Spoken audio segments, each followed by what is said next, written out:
May the name of the Lord be glorified. கர்த்தருடைய நாமம் மகிமைப்படுவதாக. The Lord has given us one more opportunity and time to listen to God's word. ஒரு முறை கூட கர்த்தருடைய வார்த்தையை நாம் கேட்பதற்கு கர்த்தர் நமக்கு தருணத்தையும் வாய்ப்பையும் தந்திருக்கிறார். It's a very joyful thing to listen to God's word. கர்த்தருடைய வார்த்தையை கேட்பது என்பது மிகவும் மனமகிழ்ச்சியான வேலையாக இருக்கிறது. At the same time, it's a very responsible thing. அதே சமயத்தில் அது மிகவும் பொறுப்புள்ள வேலையாக காணப்படுகிறது என்பதை நாம் உணர வேண்டும். When we are exposed to the truths of God's word, a responsibility comes on our life to put those things into practice. கர்த்தருடைய வார்த்தையானது எந்த அளவிற்கு அதிகமாக நமக்கு வெளிப்படுத்தப்படுகிறதோ உணர்த்தப்படுகிறதோ அந்த அளவிற்கு அதிகமாக நாம் தேவ பிள்ளைகள் பொறுப்புள்ளவர்களாக காணப்படுகிறோம்.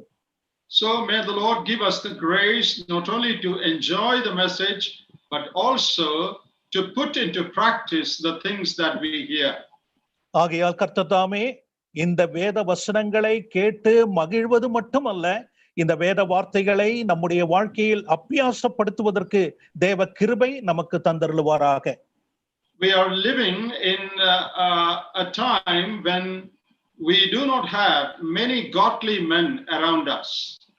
இந்த காலத்திலே அதிகமாக தெய்வ பக்தியுள்ள ஜனங்கள் நம்மை சுற்றிலும் காணப்படாத ஒரு சூழ்நிலைமையில் வாழ்ந்து கொண்டிருக்கிறோம். There are many believers around us. நம்மை சுற்றிலும் அநேக விசுவாசிகள் காணப்படுகிறார்கள். But we do not have many men who can be termed as men of God. தேவ மனிதர்கள் என்று சொல்லக்கூடிய அர்த்தத்தில் உள்ளவர்கள் அதிகமானோர் நம்மை சுற்றிலும் காணப்படுவதில்லை. Therefore, we lack role models to whom we can look up to in our spiritual life. ஆகையால் நமக்கு எடுத்துக்காட்டாக நமக்கு முன்பே நம்முடைய ஆவிக்குரிய வாழ்க்கைக்கு ஒரு உதாரணமாக காணப்படுகிறவர்கள் அநேகர் காணப்படுவது இல்லை என்பதை நாம் உணர்ந்து கொள்ள வேண்டும். Many young people find difficulty in their Christian life because there is hardly anyone up to whom they can look for guidance or as an example. அநேக வாலிபர்கள் இன்றைக்கு தங்களுடைய வாழ்க்கையில் அதிகமாக பிரயாசப்படுகிறார்கள், கஷ்டப்படுகிறார்கள். காரணம், தங்களுக்கு எடுத்துக்காட்டாக ஆவிக்குரிய நிலைமையில் வாழக்கூடிய அநேகர் தங்களுக்கு முன்பாக இல்லை என்கிற ஒரு சத்தியம் நாம் அறிந்திருக்க வேண்டும். Many believers but few men of God. அநேக விசுவாசிகள் காணப்படுகிறார்கள், ஆனால் தேவ மனிதர்கள் என்று சொல்லக்கூடியவர்கள் சொற்பம்தான். So these 2 Mondays I would like to talk about men of God. ஆகையால் இந்த 2 திங்கட்கிழமையும் கர்த்தருடைய சித்தத்தின்படி தேவ மனிதர்கள் என்ற அந்த அர்த்தத்தில் உங்களோடு கூட பகிர்ந்து கொள்ள விரும்புகிறேன். In the Bible, man of God occurs 78 times. தேவ மனிதன் என்று சொல்லக்கூடிய அந்த வார்த்தையானது வேதாகமத்திலே 78 முறை வருவதை நாம் அறிய வேண்டும். That comes in 72 verses. 72 வசனங்களில் தான் அந்த 78 முறை வருகிறது. And it refers to 13 people. அது 13 நபர்களை பற்றி சொல்லப்படுகிறதான அந்த வார்த்தையாகும். We read about Moses, that he was a man of God. மோசேயை குறித்து தேவ மனிதன் என்று வாசிக்கிறோம்.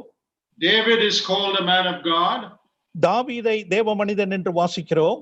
Elijah and Elisha are called men of God. எலியா, எலிசா அவர்கள் தேவ மனிதர்கள் என்று அழைக்கப்பட்டார்கள். In the New Testament, we read of Timothy as a man of God. புதிய ஏற்பாட்டிலே தீமோத்தேயை குறித்து நாம் வாசிக்கிறோம் தேவ மனிதன் என்று. So there are so many others who are called men of God or man of God. ஆகையால் இந்த விதத்தில் அநேக நபர்களை வேதத்திலே தேவ மனிதன் என்று அழைக்கப்பட்டதை நாம் அறிந்து கொள்ளலாம். Now there are others about whom we do not get that phrase man of God, but from their life we understand that they were men of God. ஆனால் ஒரு சிலருடைய வாழ்க்கையை நாம் பார்க்கும் பொழுது அவர்களை தேவ மனிதன் என்று வேதம் அழைக்கவில்லை என்றாலும் அவர்களுடைய வாழ்க்கை தரமானது தேவ மனிதர்களை ஒத்து காணப்பட்டதாக நாம் அறிந்து கொள்ள வேண்டும். Some of them are called men who feared God. சிலரை குறித்து பார்க்கும் பொழுது தேவனுக்கு பயந்தவர்கள் என்று நாம் காண்கிறோம். About David, we also read that he was a man after God's own heart. தாவீதை குறித்து நாம் பார்க்கும் பொழுது தேவனுடைய இருதயத்திற்கு பிரியமானவன் என்று தாவீதை குறித்து வாசிக்கிறோம். But when you look at their life, you see certain characteristics that would qualify them to be referred to as man of God. ஆனால் அவர்களுடைய வாழ்க்கை தரத்தை நாம் பார்க்கும் பொழுது அவர்கள் வாழ்ந்த வாழ்க்கையானது ஒரு தேவ மனிதனுக்கு ஒத்த வாழ்க்கையாய் காணப்பட்டது என்பதை நாம் நன்றாக வேதத்திலிருந்து அறிந்து கொள்ளலாம். Now in these days, that's a very rare commodity, as I said earlier. நான் ஏற்கனவே சொன்னது போல இந்த வார்த்தையானது இன்றைக்கு காணப்படுவது மிகவும் அரிதான ஒன்றாய் காணப்படுகிறது. Very hard to find them. அவர்களை இன்றைக்கு கண்டுபிடிப்பது என்பது மிகவும் மிகவும் அரிதாய் இருக்கிறது. What are the marks of a man of God? ஒரு தேவ மனிதனுடைய அடையாளம் என்பது என்ன? Can we also become men of God?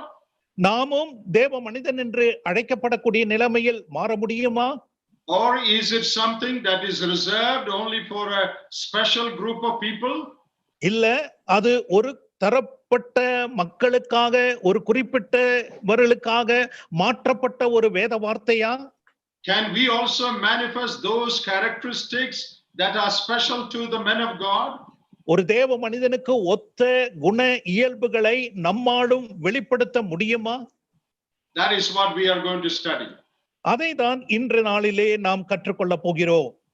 Now, if we had time, we could have studied about so many of them from the scriptures. வேதத்திலிருந்து அநேகரை குறித்து நாம் நேரம் இருந்தால் நாம் கற்றுக்கொள்ளக்கூடிய நிலைமையில் காணப்படுகிறோம்.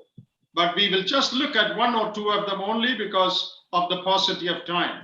நேரத்தை பொறுத்து ஒன்று இரண்டு மட்டும் நாம் இன்றைக்கு சிந்திப்போம். Now, who is the earliest man of God in the Bible? துவக்கத்திலே வேதாகமத்தில் தேவ மனிதன் என்று அழைக்கப்பட்ட நபர் யார்? The first man. முதல் மனிதன், தேவ மனிதன் என்று அழைக்கப்பட்ட முதல் மனிதன் யார்? Can you think of that? அவர்களை சிந்திக்க முடியுமா அந்த நபரை? I think it is Job. யோப் என்ற மனிதன் என்று நான் நினைக்கிறேன். Now that phrase man of God may not be there, but we read about him that he was a man who feared God.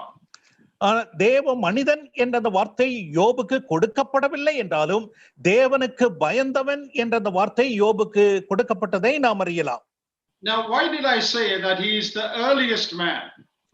அவர் துவக்கத்திலே ஆரம்பத்தில் காணப்பட்ட ஒரு மனிதன் என்று நான் ஏன் குறிப்பிட்டேன்? Because we understand that Job lived long back. ஏனென்றால் அவர் ஆரம்பத்திலே அநேக வருடங்கள், ஆபிரகாமுக்கு முந்தி அநேக வருடங்களாக அதற்கு முந்தி காணப்பட்ட ஒரு மனிதன் என்பதை நாம் நன்கு அறிந்திருக்கிறோம். It is generally believed that Genesis was written around 1500 BC.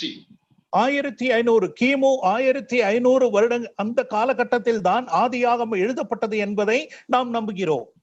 But it is said that Job lived about 2000 BC. ஆனால் யோபு சுமார் 2000 கிமு 2000 வருடங்களுக்கு முன்பு வாழ்ந்த ஒரு நபர் என்று சரித்திரம் கூறுகிறது. Now this is not exact. இது துல்லியமாக நான் சொல்லுகிற கணக்கீடு அல்ல. Because nobody knows the exact period in which Job lived. யோபு வாழ்ந்த அந்த காலகட்டம் துல்லியமாக யாருக்குமே தெரியாது. But looking into many aspects, many of the scholars have come to the conclusion that he lived somewhere between 1800 and 2000 BC.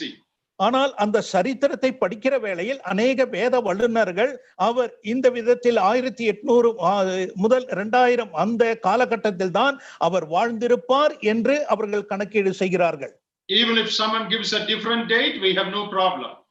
மற்றவர்கள் வேறு காலத்தை குறிப்பிட்டாலும் அதில் எந்த ஒரு பிரச்சனையும் நமக்கு இல்லை. But if what we understand is true, Job lived much before Moses wrote the book of Genesis. இந்த ஆதியாகமத்தை எழுதின மோசேயினுடைய காலத்தை விட அதிக வருடங்களுக்கு முன்பாக வாழ்ந்தவர் இந்த யோபு என்பதை நாம் நன்கு அறிவோம். So there is reason to believe that Job was the earliest book in the Bible. ஆகையால் யோபு சரித்திரம் என்று சொல்லும் பொழுது வேதாகமத்தில் உள்ள ஆரம்பத்தில் கொடுக்கப்பட வேண்டிய ஒரு சரித்திரம் என்பதை நாம் விசுவாசிக்கலாம். So out of the 66 books, the book of Job was probably written first. 66 புத்தகங்களிலே யோபின் புத்தகம் தான் முதலாவது எழுதப்பட்ட புத்தகம் என்பதை இதன் மூலமாக கணக்கீடு செய்யலாம். Again I say, I'm not being dogmatic, but there is a possibility. இது மறுபடியும் நான் சொல்லுகிற ஒரு காரியம், இதை வலுக்கட்டாயமாக நான் சொல்லுவதில்லை, அநேகமாக என்ற நிலைமையில் நான் இதை குறிப்பிடுகிறேன். Let us assume that this is the first book. நாம் இதுதான் முதல் புத்தகம் என்பதை கணக்கில் கொண்டு வந்து கணக்கீடு செய்து எண்ணி நாம் அதை சிந்திப்போம். Now there is a very special reason for me telling about the time. இந்த கால கணக்கீடை நான் சொல்லுவதனுடைய குறிப்பிட்ட காரியம் உண்டு என்பதை நான் உங்களுக்கு சொல்ல விரும்புகிறேன். Now the first book in the Bible, how does that begin? இந்த முதல் புத்தகம் எவ்விதமாக ஆரம்பிக்கிறது? வேதத்தினுடைய முதல் புத்தகம் imagine like this. இவ்விதமாக நீங்கள் யூகித்து பாருங்கள். God is beginning to write the first scriptures. முதலாவது தேவ எழுத்துக்களை தேவன் எழுத ஆரம்பிக்கிறார் என்பதை யூகித்து பாருங்கள். And what is the first sentence God writes? தேவன் எழுதக்கூடிய முதல் வாசகம் என்ன? In the beginning God created the heavens and the earth. Is that the first sentence? ஆதியிலே தேவன் வானத்தையும் பூமியையும் சிருஷ்டித்தார். இதுதான் அவர் எழுதுவாரா? No, that is not the first sentence. தேவன் அவ்விதமாக எழுத மாட்டார். The first sentence is, there was a man in the land of Uz. முதல் வாசகம் என்று பார்க்கும் பொழுது ஊத்ஸ் தேசத்திலே எண்ணப்பட்ட ஒரு மனுஷன் இருந்தான். And this was his character. இதுதான் அவருடைய குண இயல்பாக காணப்பட்டது. So if Job is the first book, ஆகையால் யோபு முதல் புத்தகம் என்றால், and if this is the first sentence that God wrote, இதுதான் தேவன் எழுதின முதல் வாசகம் என்றால், the interesting thing is God writes about the character of a man. முதலாவது தேவன் ஒரு மனிதனுடைய குண இயல்புகளை வெளிப்படுத்தி எழுதுவார். That is something very very important. இது மிகவும் முக்கியமாக நம்முடைய கருத்தில் கொள்ள வேண்டிய ஒன்று. God is more interested in the character of a man than in any other thing. வேறு எந்த ஒரு காரியத்தை விட ஒரு மனிதனுடைய குண இயல்பிலே தேவன் மிகவும் அக்கறை கொண்டவராக காணப்படுகிறார். And later we read about his wealth and his family and his children. அதன் பிறகு அவனுடைய சொத்து காரியங்கள், அவனுடைய பிள்ளைகள் மற்றும் அவனுக்கு இருந்த எல்லா காரியங்களை குறித்து நாம் வாசிக்கிறோமே. But the first mention is about the type of man he was. அவன் எப்பேற்பட்ட மனிதனாக அவன் காணப்பட்டான் என்ற அந்த குண இயல்புதான் முதலாவது தேவன் வெளிப்படுத்துகிறார். Job 1:1 says he was perfect and upright and one that feared God and hated evil. அந்த முதல் வசனத்தில் இவ்விதமாய் வாசிக்கிறோம், அந்த மனுஷன் உத்தமனும் சன்மார்க்கனும் தேவனுக்கு பயந்து பொல்லாப்புக்கு விலகுகிறவனுமாய் இருந்தான் என்று வாசிக்கிறோம். So our subject of study is the man of God, characteristics of a man of God. ஆகையால் ஒரு தேவ மனிதனுடைய குண இயல்பு என்ன என்பதை குறித்துதான் நாம் இன்றைக்கு கற்றுக்கொள்ள போகிறோம். And the first thing that we read is the fact that he was perfect, upright, feared God and hated evil. ஆகையால் ஒரு தேவ மனிதனுடைய குணல்பினுடைய முதல் தன்மை என்னவென்றால், அவன் உத்தமன், அவன் சன்மார்க்கன், அவன் தேவனுக்கு பயப்படுகிறவன், பொல்லாப்புக்கு விலகுகிறவன். Now whose testimony is this? இது யாருடைய சாட்சி, நற்சாட்சியாய் காணப்படுகிறது? It is God's testimony. இது தேவன் கொடுக்கிற நற்சாட்சி. It is not what his neighbors or other people told about him. It is what God says about him. யோபை குறித்து அவனுடைய உறவினர்களோ அவனுடைய அயலகத்தாரோ வேற யாரும் கொடுத்த நற்சாட்சி அல்ல, மாறாக தேவன் கொடுக்கிற நற்சாட்சியாகும் இது. And when you continue to read that chapter, அந்த அதிகாரத்தை நீங்கள் தொடர்ந்து வாசிக்கிற வேளையில் when you start verse 8, 8வது வசனத்திலிருந்து நீங்கள் வாசிக்கும் பொழுது we read the Lord speaking to Satan. கர்த்தர் சாத்தானிடத்தில் பேசுவதை குறித்து நாம் அங்கே காண்கிறோம். You know, very little is spoken of in the Bible as a conversation between God and Satan. தேவனுக்கும் சாத்தானுக்கும் இடையேயான சம்பாஷணை அதிகமாக நாம் வேதத்தில் காண்பதில்லை, சுருக்கமாக தான் நாம் காண்கிறோம். Have you noticed that? அதை நீங்கள் கவனித்தது உண்டா? Very seldom does God speak to Satan in the Bible. வேதாகமத்திலே சொற்பமாக தான் சாத்தானிடத்தில் தேவன் பேசுவதை, சம்பாஷிப்பதை நாம் வாசிக்கிறோம். And this is one of the rarest conversations in the Bible. இது இந்த பாகம் என்று சொல்லும் பொழுது ஒரு அரிதான ஒரு பாகமாக தேவனுக்கும் சாத்தானுக்கும் மத்தியுள்ள சம்பாஷணை என்று காண்கிறோம். And what is this conversation about? இந்த சம்பாஷணை என்று சொல்லும் பொழுது எதை பற்றின சம்பாஷணை? Is it about world politics or kings and what's happening in the world? இந்த உலகத்தில் உள்ள அரசியலை குறித்தா, ராஜாக்களை குறித்தா, இந்த உலகத்தில் நடக்கிற சம்பவங்களை குறித்தா சம்பாஷணை?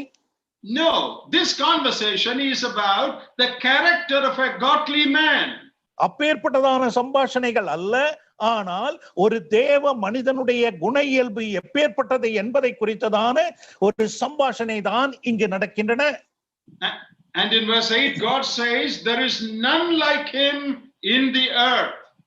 8வது வசனத்திலே தேவன் சொல்லுகிறார், அவனைப் போல பூமியில் ஒருவனும் இல்லை என்று குறிப்பிடுகிறார்.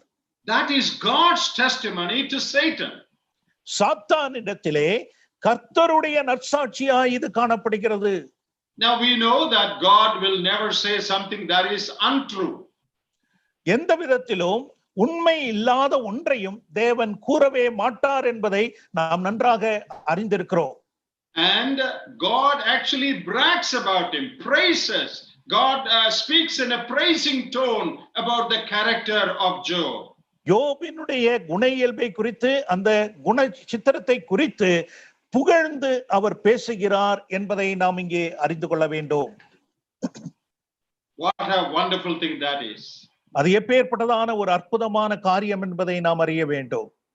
God delights to speak about an upright man.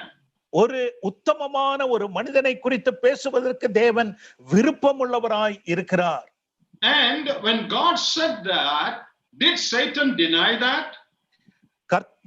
கர்த்தர் விதமாக சாத்தானிடத்தில் சொன்ன வேளையில் சாத்தான் எந்த விதத்திலாவது அது அப்படி அல்ல என்று மறுத்தானா?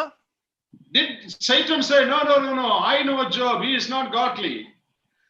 அல்ல, நீங்க சொல்லுவது போல அல்ல, எனக்கு யோபை நன்றாக தெரியும், அவன் ஒரு தேவ மனிதன் அல்ல, தெய்வ பக்தி உள்ளவன் அல்ல என்று சொன்னானா? You look at verse 9. 9வது வசனத்தை கவனியுங்கள். He said yes, that is true, but there is a reason for that. சாத்தான் கர்த்தருக்கு பிரதியுத்தரமாக தேவனுக்கு அவன் பயந்து நடக்கிறான், ஆனால் அதற்கு ஒரு காரணம் உண்டு. Satan does not deny what God says about the character of Job.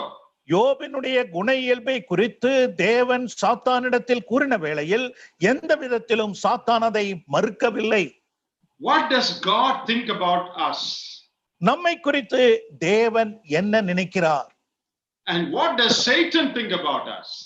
நம்மை குறித்து சாத்தான் என்ன நினைக்கிறார்? We are very often concerned about what other people think about us. மற்றவர்கள், நம்மை சுற்றியுள்ளவர்கள் நம்மை என்ன நினைக்கிறார்கள் என்பதை குறித்துதான் நாம் அதிக அக்கறை கொண்டவர்களாய் இருக்கிறோம். We often put on a very godly face to give a good impression to others around us. நம்மை சுற்றிலும் உள்ளவர்களுக்கு நல்ல நிலைமையில் நம்மை காண்பிப்பதற்காக தெய்வ பக்தியுள்ள ஒரு வேஷமான முகத்தை காண்பிக்கிறவர்களாய் காணப்படுகிறோமே. But they know very little about us.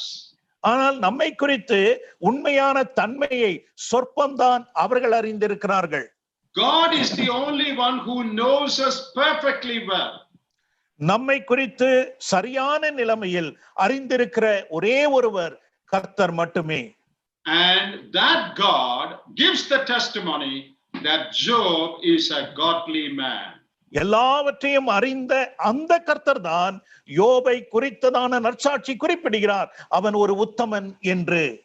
And Job endorses that, and Satan endorses that. He says that is right. அந்த நற்சாட்சிக்கு ஏற்ற நிலைமையில் சாத்தானும் அதை ஆமோதிக்கிறவனாய் காணப்படுகிறான். And later, as you continue to read, அதன் பின்னான பகுதியிலே நாம் வாசிக்கிற வேளையில் we read of Job's wife. யோபினுடைய மனைவியை குறித்து நாம் வாசிக்கிறோம். What is her opinion about Job? யோபை குறித்து யோபினுடைய மனைவியினுடைய சிந்தனை என்ன? Come to chapter 1. 1ஆம் அதிகாரத்திலே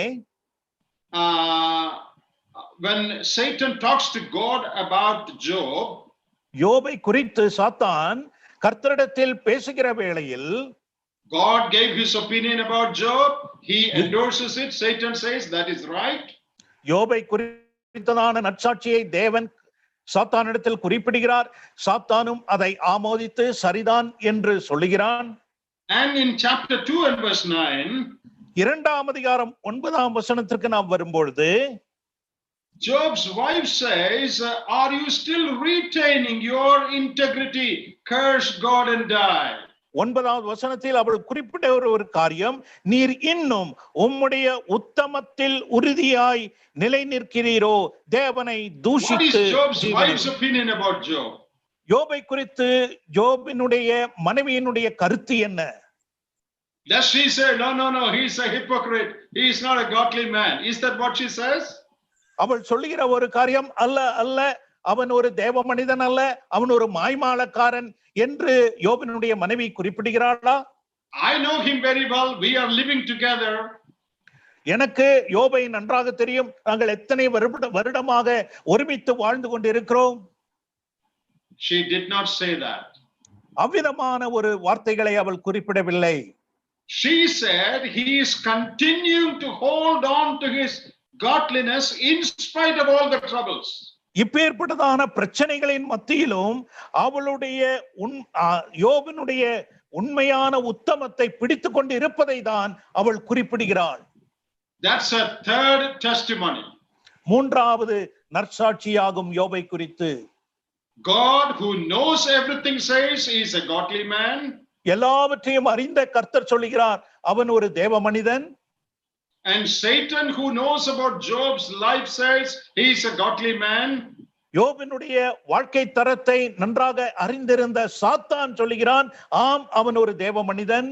And the closest person to Job, that is his wife, she also says he is a godly man. யோபோடு நெருங்கி பழகின ஒரு நபராக யோபினுடைய மனைவி குறிப்பிடுகிற ஒரு காரியம், ஆம் யோபு ஒரு தேவ மனிதன். You know, your wife is that person who knows you the best. உங்களை குறித்து நன்றாக அறிந்திருக்கிற ஒரு நபர் என்று சொல்லும் பொழுது உங்களுடைய துணையாய் காணப்படுகிற மனைவியோ கணவனோ தான். 3 testimonies. 3 நற்சாட்சிகள். God, Satan and Job's wife. தேவன், சாத்தான், யோபினுடைய மனைவி. The Bible says with the testimony of 3 people you can confirm everything. வேதம் என்ன சொல்லுகிறது? 2-3 சாட்சிகளின் மூலமாக ஒரு காரியத்தை உறுதிப்படுத்தலாம். What a wonderful testimony. என்ன அற்புதமான ஒரு நற்சாட்சி இது. All of them say the same thing. 3 பேரும் ஒரே காரியத்தை குறிப்பிடுகிறார்கள். Now I said Job lived long back. அநேக வருடங்களுக்கு முன்பாக யோபு வாழ்ந்தவர் என்று நான் ஏற்கனவே குறிப்பிட்டேன். After about 1,000 years after Job's time, யோபு வாழ்ந்த பிறகு 1000 வருடங்களுக்கு பிறகு, more than 1,000 so to say, 1000 வருடங்களுக்கு மேலாக காணப்படும் என்று குறிப்பிடலாம். there lived a man called Ezekiel, a prophet. எசேக்கியேல் என்ற ஒரு தீர்க்கதரிசி காணப்பட்டான் என்பதை நாம் அறிவோம். And he writes about Job. யோபை குறித்து அந்த தீர்க்கதரிசி எழுதுகிறார். That again is God's testimony through Ezekiel. தேவனுடைய நற்சாட்சி தான் எசேக்கியேல் மூலமாக குறிப்பிடுகிற ஒரு காரியம். In Job, in Ezekiel 14:14 we read, though these three men, Noah, Daniel, and Job were in it, they should deliver but their own souls by their righteousness, saith the Lord God. எசேக்கியேல் 14ஆம் அதிகாரம் 14வது வசனத்தில் அவர் குறிப்பிடுகிறார். 14:14 அப்பொழுது நோவா, தானியேல், யோபு ஆகிய இம்மூன்று புருஷரும் அதன் நடுவில் இருந்தாலும் அவர்கள் தங்கள் நீதியினால் தங்கள் ஆத்துமாக்களை மாத்திரம் தப்புவிப்பார்கள் என்று கர்த்தராகிய ஆண்டவர் சொல்லுகிறார். These three men are called as righteous men. இந்த மூன்று நபர்களும் இங்கே நீதிமான்கள் என்று இந்த தீர்க்கதரிசி அழைக்கிறார் பாருங்கள். That is another term for men of God. தேவ மனிதன் என்று சொல்லக்கூடிய பதத்தினுடைய இன்னொரு வார்த்தையாகும் நீதிமான் என்ற அந்த வார்த்தை. So even after 1,000 years of his life, the Spirit of God writes about Job that he was a man of God, a righteous man. யோபு வாழ்ந்து சுமார் 1000 வருடங்களுக்கு மேலாக ஆகியும் தேவ ஆவியானவர் யோபு ஒரு நீதிமான் என்பதை நமக்கு வெளிப்படுத்துவதை நாம் இங்கே கற்றுக்கொள்ளலாம். Now Daniel's name also is there. தானியேலுடைய பெயரும் அங்கே குறிப்பிடப்பட்டிருக்கிறதை நாம் அறியலாம். Daniel's name also is mentioned there. அங்கே தானியேலுடைய பெயரும் எழுதப்பட்டிருக்கிறது என்பதை காண்கள். Now it is interesting to know that Daniel was alive when Ezekiel wrote this. எசேக்கியேல் இதை எழுதுகிற சமயத்தில் தானியேல் அன்றைக்கு வாழ்ந்து கொண்டிருந்த ஒரு நபராய் இருந்தார். Daniel also was a man of God. தானியேலும் ஒரு தேவ மனிதன் என்று நாம் அறிந்து கொள்ள வேண்டும். And it is one thing to speak about a man when he is alive. Very often we speak about people after they die. அதிகமாக ஒரு நபர் மரித்த பிறகுதான் அந்த மனிதரை குறித்ததான நற்சாட்சியை நாம் அதிகமாக சொல்லக்கூடியவர்களாக இருக்கிறோம். வாழ்ந்து கொண்டு இருக்கும் பொழுது நற்சாட்சி அதிகமாக சொல்லாதவர்களாக நாம் காணப்படுகிறோம். Here is another man of God, Daniel, about whom the Spirit of God says he is a godly man even when he was alive. அங்கே வாழ்ந்து கொண்டிருக்கிற நபர் அவரும் ஒரு தேவ மனிதன் என்று தேவ ஆவியானவர் நமக்கு வெளிப்படுத்துகிற இந்த சத்தியத்தை நாம் நன்கு கவனிக்க வேண்டும். So what are the marks of a man of God? ஆகையால் ஒரு தேவ மனிதன் என்பதனுடைய அடையாளம் என்ன? A man with a good testimony from God, Satan and his own wife. ஒரு நல்ல சாட்சியை தேவனிடத்திலிருந்தும் சாத்தானிடத்திலிருந்தும் அவனுடைய மனைவியினிடத்திலிருந்தும் பெறக்கூடியதான அந்த நற்சாட்சியை தான் அது வெளிப்படுத்துகிறது. Now when God talks about Job, he says he is a perfect man, upright, one who feared God and hated evil. தேவன் யோபை குறித்து குறிப்பிடுகிற வேளையில் அவன் உத்தமன் என்று எழுதுகிறார், சன்மார்க்கன் என்று எழுதுகிறார், அவன் கர்த்தருக்கு பயந்தவன் என்று எழுதுகிறார், பொல்லாப்புக்கு விலகினவன் என்று குறிப்பிடுகிறார். This does not mean that Job was sinlessly perfect. அவர் பாவமில்லாத ஒரு பரிபூரண நபராய் காணப்பட்டார் என்பது அல்ல அதனுடைய அர்த்தம். Job was a man like any one of us. நம்மை போலவே ஒரு மனிதனாக தான் யோபு காணப்பட்டார். He was a man of like passions as we are, as we read about Elijah. எலியாவை குறித்து நாம் வாசிக்கிறது போலவே நம்மை போலவே எல்லா விதத்திலும் ஆசை இச்சைகளை கொண்ட ஒரு நபராக தான் யோபுவும் காணப்பட்டார். He was not a man made of some different metal. வேறே விதத்திலே அவர் சிருஷ்டிக்கப்பட்டவரோ படைக்கப்பட்ட ஒரு நபர் அல்ல யோபு. He was also a child of Adam, just like any one of us. நம்மை போலவே ஆதாமினுடைய சந்ததியில் பிறந்த ஒரு நபர் தான் இந்த யோபும். But he was wholehearted in his devotion to God. ஆனால் கர்த்தருக்கென்று சமர்ப்பிக்கிற வாழ்க்கையில் முழு இருதயத்தோடும் வாழ்ந்த ஒரு நபராக யோபு காணப்படுகிறார். அது மட்டுமல்ல, கர்த்தருக்கு பயந்த ஒரு மனிதனாய் காணப்படுகிறார். These are all the marks of a man of God. ஒரு தேவ மனிதனுடைய அடையாளம் என்று சொல்லும் பொழுது இவைகள் எல்லாம் அடங்கும். And a man who fears God hates evil. அது மட்டுமல்ல, கர்த்தருக்கு பயப்படுகிற மனிதன் பொல்லாப்புக்கு விலகுகிறவனாக, That is a வெறுக்கிறவனாய் very காணப்படுகிறான். important thing. அது மிகவும் முக்கியமாய் கருத்தில் கொள்ள வேண்டிய ஒன்று. Now, very often we think that someone who can preach well or sing well or who is active is a man of God. அநேக விதத்திலே நாம் நினைப்பதுண்டு, சிந்திப்பதுண்டு, நன்றாக பிரசங்கிக்கிறவர்கள், உபதேசிக்கிறவர்கள், பாடுகிறவர்கள், இவ்விதமான தெய்வத்தினுடைய காரியங்கள் செய்கிறவர்கள் தான் தேவ மனிதர்கள் என்று நமக்கு ஒரு சிந்தனை காணப்படுகிறது. But here is an unmistakable mark of a man who fears God. ஆனால் நாம் தவிர்க்க முடியாத அறிந்து கொள்ள வேண்டிய ஒரு காரியம், தேவனுக்கு பயந்தவன் என்கிற அந்த அடையாளம் கொண்டவனாய் இருக்க வேண்டும். One who hates evil. அது மட்டுமல்ல, பொல்லாப்பை வெறுக்கிறவனாய் அவன் காணப்பட வேண்டும்.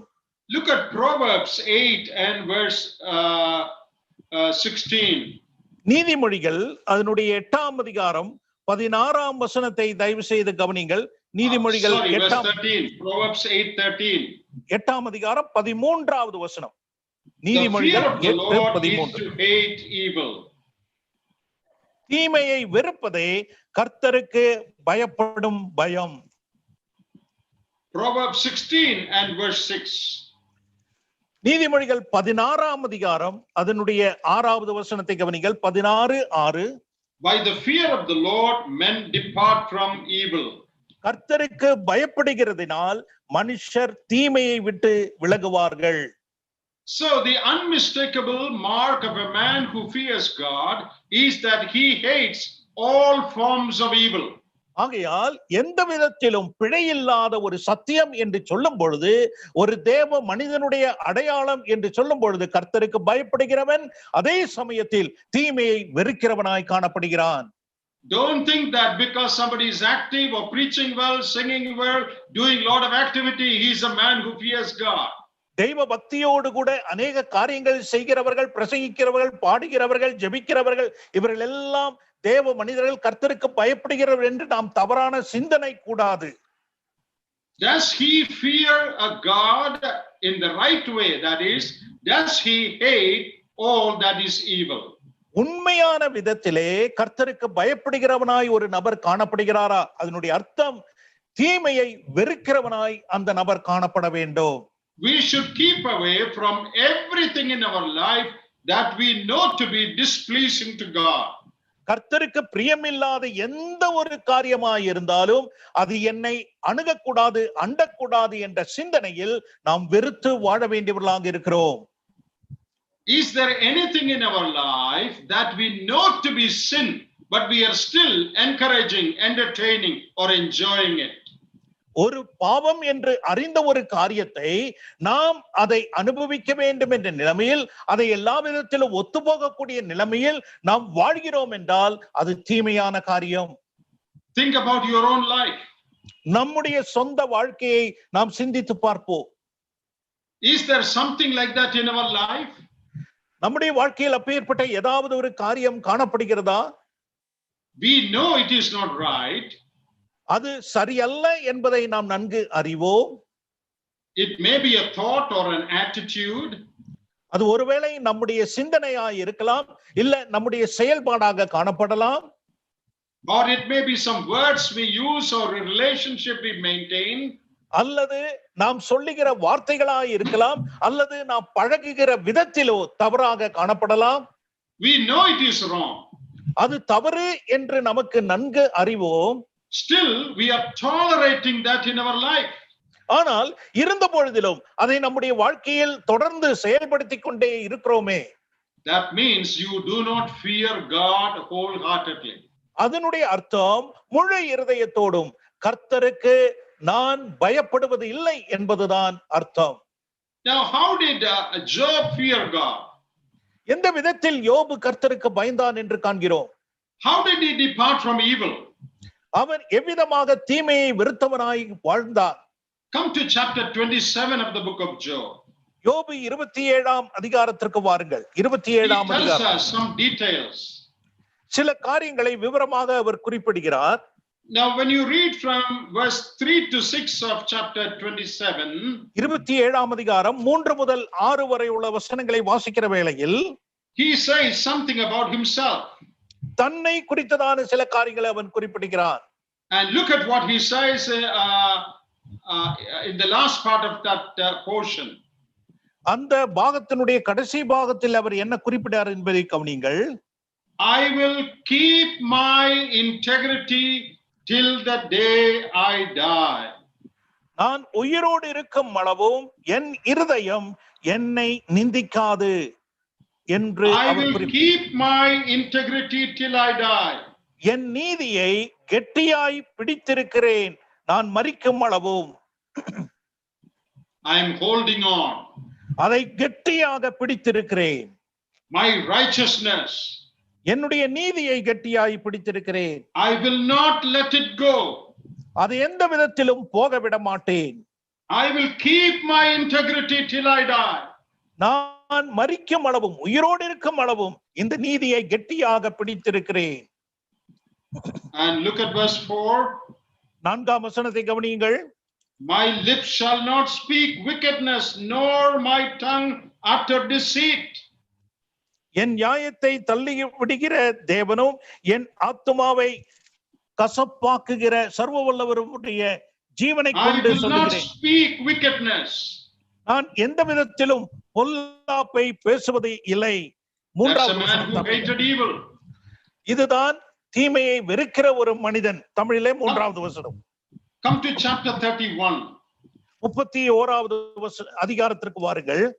and look at verse 1. 1வது வசனம் 31:1. I made a covenant with mine eyes, why then should I think upon a maid? என் கண்களோடே உடன்படிக்கை பண்ணினேன், நான் ஒரு கன்னிகையின் மேல் நினைப்பாய் இருப்பது எப்படி? I will not look at a woman with a wrong evil motive. நான் எந்த விதத்திலும் ஒரு ஸ்திரீயை தவறான எண்ணத்தோடு கூட பார்ப்பது இல்லை. So in the use of my tongue I'll be careful. ஆகையால் என்னுடைய நாவை குறித்து நான் மிகவும் ஜாக்கிரதையாய் இருப்பேன். And in what I say I will be careful. அதே போல நான் சொல்லுகிற காரியத்திலும் எந்த கபடும் இல்லாமல் நான் காணப்படுவேன். My heart will maintain integrity all the time. என்னுடைய இருதயம் நீதியை கெட்டியாக பிடித்துக் கொண்டிருக்கும். And my eyes also will be under control. அது மட்டுமல்ல, என்னுடைய கண்களும் என்னுடைய கட்டுப்பாட்டுக்குள் தான் காணப்படும். That is how Job hated evil. இந்த விதத்தில் தான் யோபு தீமையை வெறுத்தவனாய் காணப்பட்டான். That is the mark of a man who feared God. அதுதான் தேவனுக்கு பயப்படுகிற ஒரு மனிதனுடைய அடையாளமாய் காணப்படுகிறது. In these days, many believers, they claim to be very godly. இந்த நாட்களிலே தெய்வ பக்தியுள்ளவர்கள் என்று அநேக விசுவாசிகள் தங்களை சொல்லிக் கொள்ளுகிறார்கள். But they entertain sin in their secret life. ஆனால் தங்களுடைய ரகசிய வாழ்க்கையில் பாவத்தை அவர்கள் குடிகொண்டவர்களாய் காணப்படுகிறார்கள். They see things they should not see. பார்க்க கூடாத காரியங்களை பார்க்கிறார்கள். You know, in the days in which Job lived, there was no television or cinema or internet or phone. இன்றைக்குள்ள வசதிகள் போல தொலைக்காட்சியோ மற்ற எந்த விதமான இணையதள வசதிகளோ யோபினுடைய நாட்களில் காணப்படவில்லை. And he was so careful even in those days. அந்த நாட்களிலே அவன் மிகவும் கட்டுப்பாடோடு வாழ்ந்தான் என்பதை கவனிக்க வேண்டும். How much more careful we should be in these days when there is so much temptation and possibility to sin with our eyes. ஆனால் இந்த நாட்களில் எல்லா விதமான தொழில்நுட்பமும் வளர்ந்திருந்திருக்கிற இந்த காலகட்டத்தில், நம்மை சுற்றிலும் பொல்லாப்பு நிறைந்திருக்கிற இந்த காலகட்டத்தில் எவ்வளவு அதிகமாக நம்மை கட்டுப்படுத்தி மிகவும் ஜாக்கிரதையோடு வாழ வேண்டியவர்களாக இருக்கிறோம். And are we careful about the use of our tongue and our lips? நம்முடைய நாவை குறித்து, நம்முடைய உதடுகளை குறித்து நாம் ஜாக்கிரதை உள்ளவர்களாய் இருக்கிறோமா? How many believers are quick to criticize others and comment and make comments and judgments about others? எத்தனை நபர்கள் மற்ற விசுவாசிகளை குறித்து விமர்சிக்கிறவர்களாக, அவர்களை குறை சொல்லுகிறவர்களாக தங்களுடைய நாவை பயன்படுத்துகிறார்கள். They do not realize that that is not suitable for a man of God. தேவ மனிதனுக்கு அது உகந்தது அல்ல என்பதை உணராமல் அவர்கள் அவ்விதமாய் செய்கிறார்கள். Now let us look at another thing in Job's life. யோபினுடைய வாழ்க்கையில் இன்னொரு காரியத்தை நாம் காண்போம். When you come to verse 5, 5வது வசனத்தை கவனியுங்கள். we read about Job's family. யோபினுடைய குடும்பத்தை குறித்து நாம் அங்கே வாசிக்கிறோம். Now his children used to come together for feasting. They had get-togethers. அவருடைய பிள்ளைகள் எல்லா விதத்திலும் ஒன்று கூடி கொண்டாடத்தக்கதாக அவர்கள் கூடுகிற ஒரு வழக்கம் காணப்பட்டது. But Job had a fear about it in his heart. ஆனால் அதை குறித்ததான ஒரு பயம் யோபினுடைய இருதயத்தில் காணப்பட்டது. In the last part of verse 5 we read, 5னுடைய பிற்பகுதியில் நாம் இவ்விதமாய் வாசிக்கிறோம். Job says, it may be that my sons have sinned and cursed God in their hearts. தங்கள் யோபினுடைய அந்த 5வது வசனத்தினுடைய மத்திய பாகம், யோபு ஒருவேளை என் குமாரர் பாவம் செய்து தேவனை தங்கள் இருதயத்திலே தூஷித்திருப்பார்கள் என்று சொல்லி அவன் செய்கிற காரியம். And he offered burnt sacrifices, offerings. ஆகையால் அவர்களுடைய இலக்கத்தின்படி சர்வாங்க தகன பலியை செலுத்துகிறான். Now we don't read that Job's children sinned. We don't read that.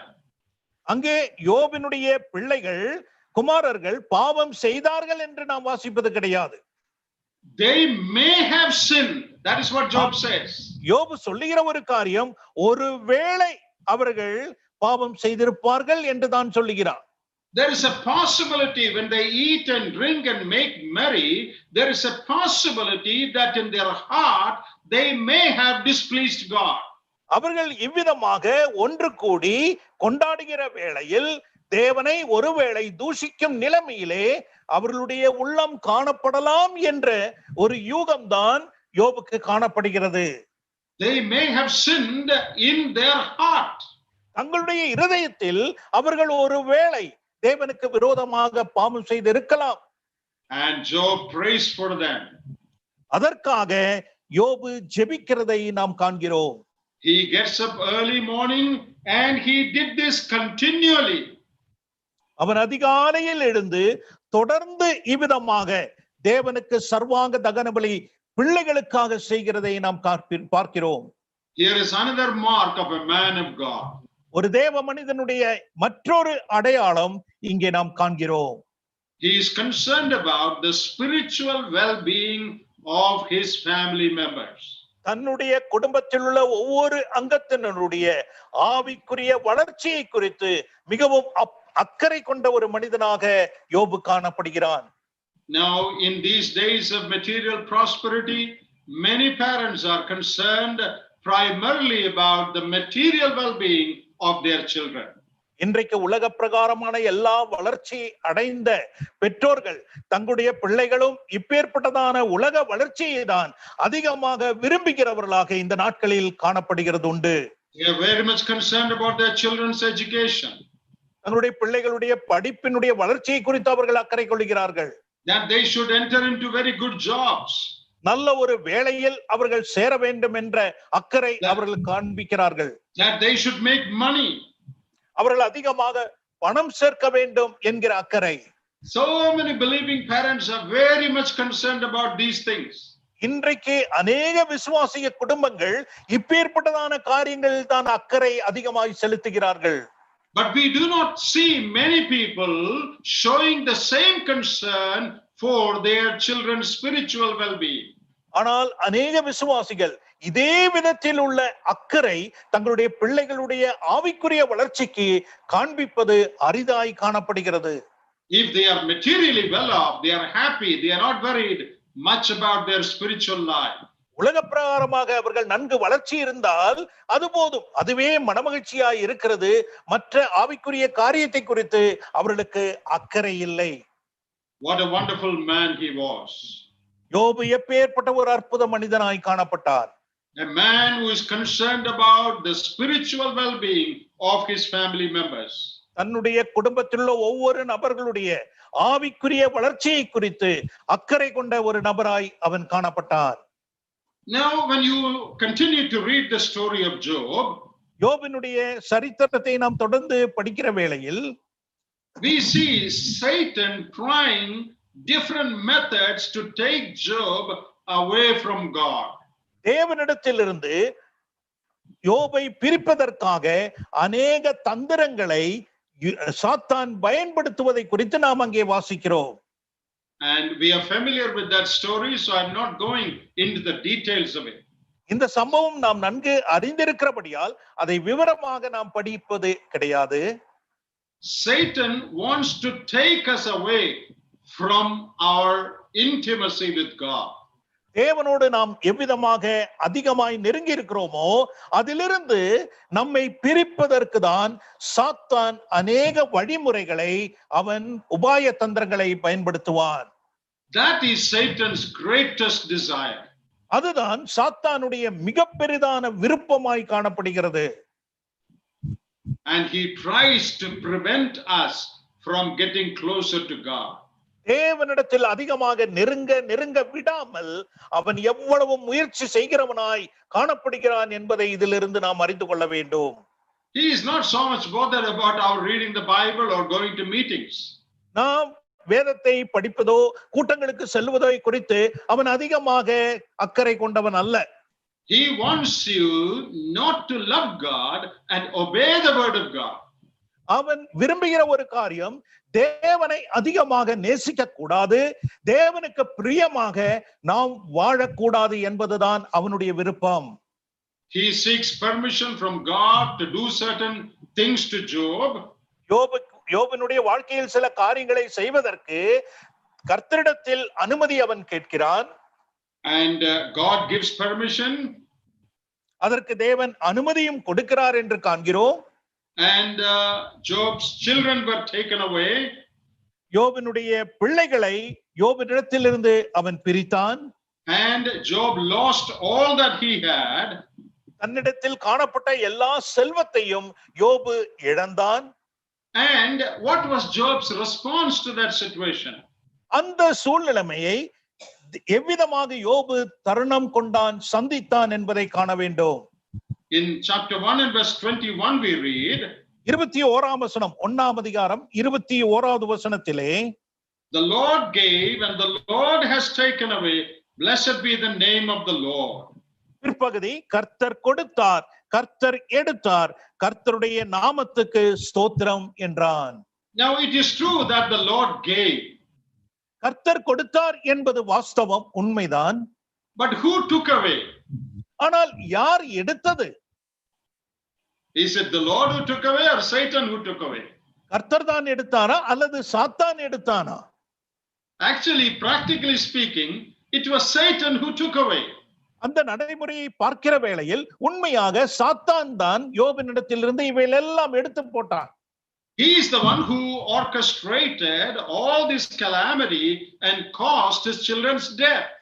யோபினுடைய வாழ்க்கையில் இப்பேற்பட்டதான தொந்தரவுகள், பிரச்சனைகள் வருவதற்கும் பிள்ளைகள் மரித்து போவதற்கும் உள்ள காரணமாக சாத்தான் காணப்பட்டான் என்பது உண்மை. But Job doesn't say the Lord took and Satan took away. Job says the Lord gave and the Lord took away.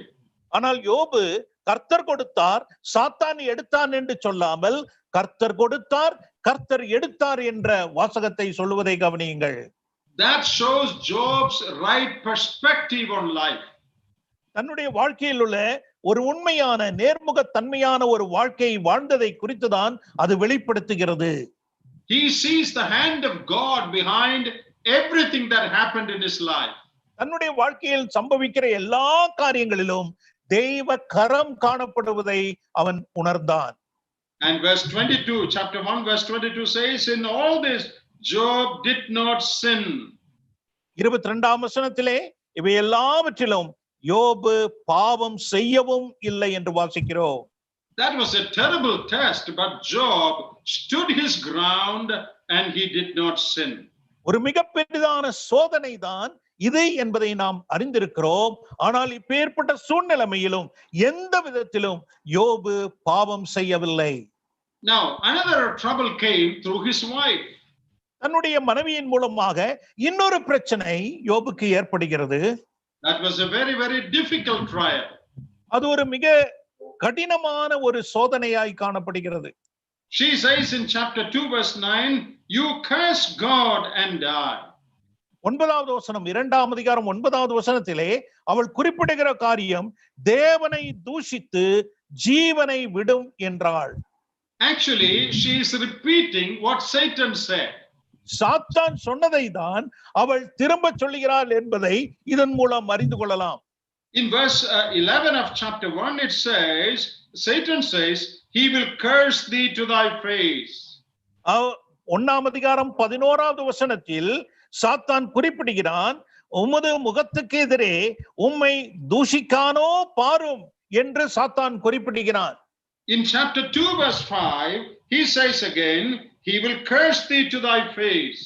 2ஆம் அதிகாரம் 5வது வசனத்தில் மறுபடியும் அவன் குறிப்பிடுகிறான், அவன் உமது முகத்துக்கு எதிரே உம்மை தூஷிக்கானோ பாரும் என்றான்.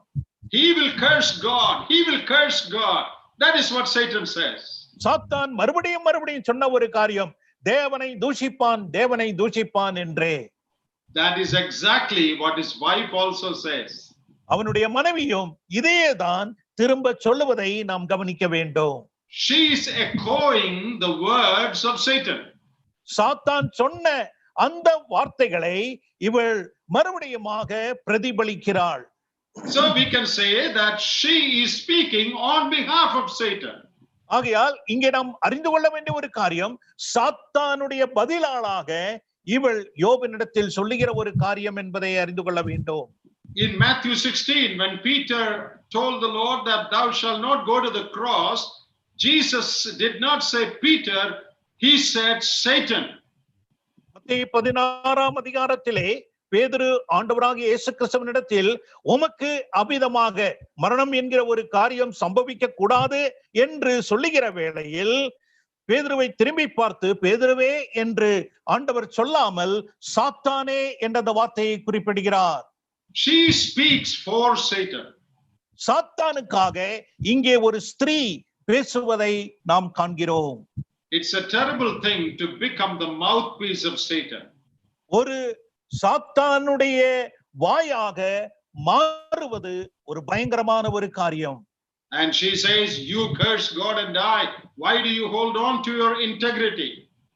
அவள் சொல்லுகிற ஒரு காரியம், உத்தமத்தில் ஏன் இன்னும் உறுதியாய் இருக்கிறாய், நீ தேவனை தூஷித்து ஜீவனை விடும் என்று குறிப்பிடுகிறாள். You know, all of Job's children were killed. யோபினுடைய குமாரர்கள் எல்லாரும் கொல்லப்பட்டார்கள். Satan caused it. சாத்தான் தான் இதை சம்பவிக்க செய்தான். But he did not kill Job's wife. ஆனால் யோபினுடைய மனைவியை அவன் கொல்லவில்லை. Why is it so? Have you ever thought about that? அதை நீங்கள் எப்பொழுதாவது சிந்தித்ததுண்டா?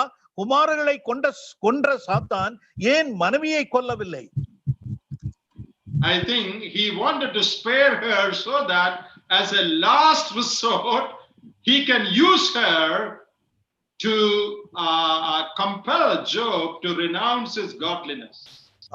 அவளை கொல்லாமல் விட்டுவிடலாம். காரணம், நம்முடைய கடைசி யுக்தியாக யோபினுடைய மனைவியை பயன்படுத்தி யோபை தேவனிடத்திலிருந்து பிரித்து விடலாம் என்ற ஒரு எண்ணத்தை கொண்டவனாக அவளை விட்டுவிட்டிருக்கலாம். Oh, but he was a man of God. ஆனால் யோபோ ஒரு தேவ மனிதனாய் காணப்பட்டான். So in verse 10, chapter 2 verse 10, he gives a very good answer. 2ஆம் அதிகாரம் 10வது வசனத்திலே நல்ல ஒரு பதிலை யோபு குறிப்பிடுவதை நாம் காண வேண்டும்.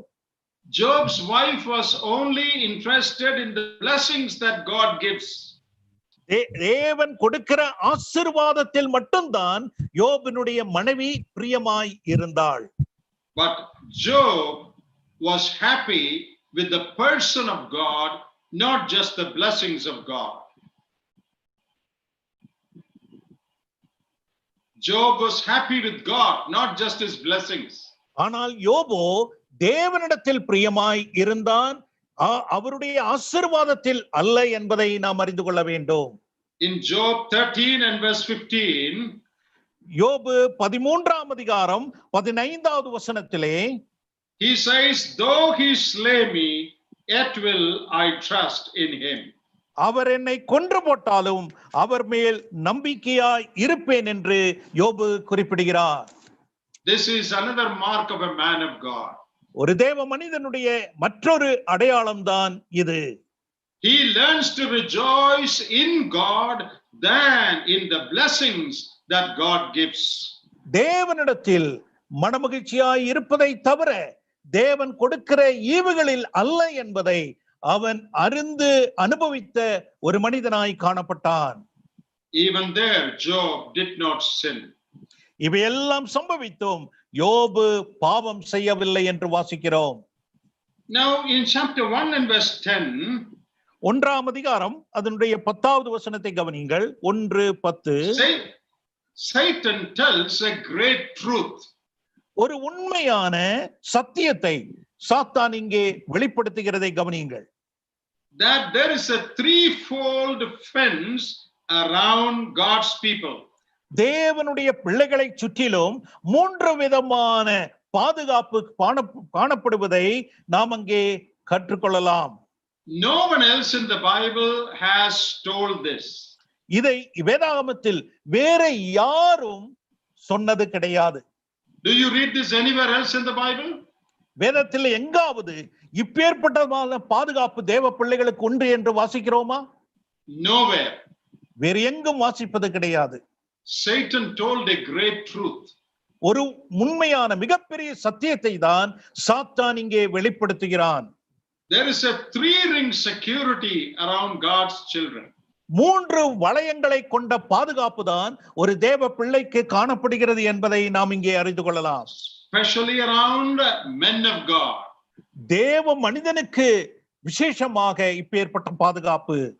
Hedge about him, about his house and about all that he has. அவனை சுற்றிலும் வேலி, அவனுடைய வீட்டை சுற்றிலும் வேலி, அவனுக்கு உண்டான எல்லாவற்றையும் சுற்றிலும் வேலி அடைத்து பாதுகாக்கப்பட்ட நிலைமை. So from Job's experience we get a very wonderful insight about the protection of the children of God. யோபினுடைய வாழ்க்கையின் மூலமாக ஒரு தேவ பிள்ளையினுடைய பாதுகாப்பு எப்பேற்பட்ட உயர்ந்த தரம் வாய்ந்தது என்கிற அந்த உள்ளான உணர்வை நாம் இங்கே பெற்றுக்கொள்ளலாம். So we looked at many characteristics of a man of God. தேவ மனிதனை குறித்ததான அநேக குண இயல்புகளை, குணச்சித்திரங்களை நாம் வேதத்தில் காண்கிறோம். It is possible for all of us to have these characteristics. இப்பேற்பட்டதான ஒரு குண இயல்பு நாமும் பெற்றுக்கொள்ள சாத்தியம் உண்டு என்பதை அறிந்து கொள்ள வேண்டும். These are not special things just for Job. இது யோபுக்கு மட்டுமல்ல ஒரு விசேஷித்த தன்மை அல்ல. These are things that are possible for every person who fears God. தேவனுக்கு பயப்படுகிற ஒவ்வொரு தேவ பிள்ளைகளுக்கும் இப்பேற்பட்டதான நிலைமை குண இயல்பு காணப்படுகிறது என்பதை அறிந்து கொள்ள வேண்டும். Finally, let me just say one more thing. கடைசியாக இன்னொரு காரியத்தை நான் சொல்லி முடிக்கிறேன். Remember, Job had no Bible. வேதத்தை யோபினுடைய கரத்தில் கொண்டவனாக நாம் காண்பது கிடையாது. Job had no church. யோபுக்கு எந்த ஒரு சபைக்கும் செல்வதற்கு வாய்ப்பில்லை. Job had no meeting like this. இப்பேற்பட்டதான கூட்டங்கள் யோபிற்கு கிடையாது. Job had no law, no 10 commandments. எந்த விதத்திலும் பிரமாணங்களோ கட்டளைகளோ யோபிற்கு கிடையாது. Because Job lived much before that. காரணம் நியாய பிரமாணமும் கட்டளைகள் எல்லாம் பிறப்பிப்பதற்கு அநேக வருடங்களுக்கு முன்பாக வாழ்ந்த ஒரு நபர்தான் யோபு. But then how did Job know these truths? ஆனால் இந்த சத்தியங்களை எவ்விதமாக யோபு அறிந்து கொண்டான், கற்றுக்கொண்டான்? How did he know that he should not look at a woman wrongfully? தவறாக ஒரு ஸ்திரீயை காணக்கூடாது என்பதை எவ்விதம் அறிந்து கொண்டான்? How did he know that his lips should not speak that which is untrue? எந்த விதத்திலும் சத்தியம் இல்லாத ஒன்றை, கபடான ஒன்றை என்னுடைய நாவு பேசக்கூடாது என்று எவ்விதம் அறிந்து கொண்டான்? How did he know that? எந்த விதத்தில் அவன் அறிந்து கொண்டான்? I think because he feared God, God gave him light in his conscience. கர்த்தருக்கு பயந்து வாழ்ந்தபடியால் தன்னுடைய உணர்விலே தேவன் அந்த வெளிச்சத்தை பகிர்ந்து கொண்டார் என்று நான் நினைக்கிறேன். Today we have the Bible, we have the church, we have the indwelling Holy Spirit in our heart. இன்றைக்கு நம்முடைய கரத்தில் வேதம் உண்டு, நமக்கு சபை உண்டு, நம்முடைய உள்ளத்தில் தேவ ஆவியானவர் வாசம் செய்து கொண்டிருக்கிறார். We have all the rules written and given to us to live a holy life. ஒரு பரிசுத்த வாழ்க்கை வாழ்வதற்கு எல்லா விதிமுறைகளும் எழுதப்பட்டு நம்முடைய கரத்திலே கொடுக்கப்பட்டிருக்கின்றன. And we have Bible teachers and men of God and elders to mentor us, to correct us and to guide us. நம்மை நடத்துவதற்கும் நம்மை சீர் செய்வதற்கும் தேவ மனிதர்களும் தேவ உபதேசம் செய்கிறவர்களும் நம்மிடத்தில் நம் மத்தியில் காணப்படுகிறார்கள். Is it not a sad thing that our standard of godliness is far lower than the standard of godliness maintained by a man who did not have a Bible or the church? இந்த வேதமோ இப்பேற்பட்டதான சபையோ உபதேசங்களோ காணப்படாத ஒரு தேவ மனிதனுடைய உயர்ந்த நிலையை விட இன்றைக்கு இந்த நிலையானது நம் மத்தியில் எவ்வளவு தாழ்வாக காணப்படுகிறது என்பது ஒரு விசனத்திற்குரிய காரியமாக இல்லையா? May God continue to speak to our hearts.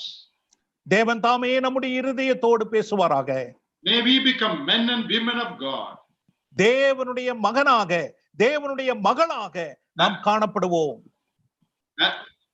As we continue our study next week, God willing, நம்முடைய இந்த வேத பாடத்தை கர்த்தருக்கு சித்தமானால் அடுத்த திங்கட்கிழமை நாம் தொடர்கிற வேளையில் may we look into the characteristics of other men of God and try to emulate the good things in their life. தேவ மனிதர்களாய் காணப்பட்ட மற்றவர்களுடைய வாழ்க்கையையும் நாம் பரிசோதித்து பார்த்து அந்த விதமான ஒரு வாழ்க்கை நம்முடைய வாழ்க்கையிலும் அபியாசப்படுத்த கர்த்தர் நமக்கு உதவி செய்வாராக. Remember, God is delighted in the life of a godly man. ஒரு தேவ மனிதனுடைய வாழ்க்கையில் தேவன் மிகவும் பிரியமுள்ளவராய் இருக்கிறார் என்பதை நினைவில் கொள்ளுங்கள். May God challenge our hearts with these words.